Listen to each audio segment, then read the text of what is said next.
মোবাইলে একটি পোস্ট দেখলাম। একটি পোস্ট দেখে ভাবলাম এই বিষয়ে কিছু কথা বলা যাক। আমরা মেয়েরা বাবার বাড়ি ছেড়ে আসি, বিয়ের পর স্বামীর উপর ভরসা করি একমাত্র। স্বামীকে সব ভালো মন্দ বলে থাকি, স্বামীর কাছে শেয়ার করি সব কথাই। কিন্তু স্বামী যদি সেই ব্যাপারে সাথ না দিয়ে যদি অবহেলা করে সবার সামনে, তবে আমাদের মনটা কত খারাপ লাগতে পারে।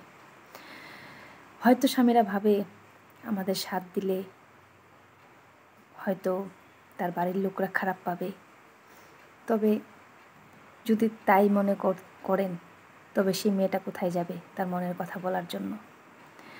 আপনি ভাববেন আপনি যদি বিয়ে করতে আপনার ভয় লজ্জা লাগেনি, তবে সাথ দিতে কেন লজ্জা লাগবে?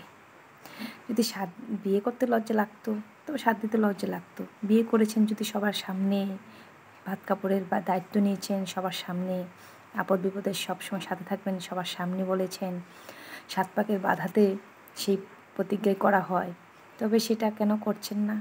কেন লজ্জা পাচ্ছেন? কেন অবহেলা করছেন একটা নারীকে?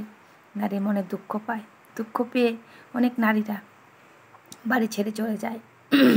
কিন্তু কিছু কিছু নারীরা সহ্য করতে পারে বলে অনেক নারীরা থেকে যায়, কিন্তু তাদের মনে অনেক দুঃখ লাগে। তাই এমনটা করবেন না।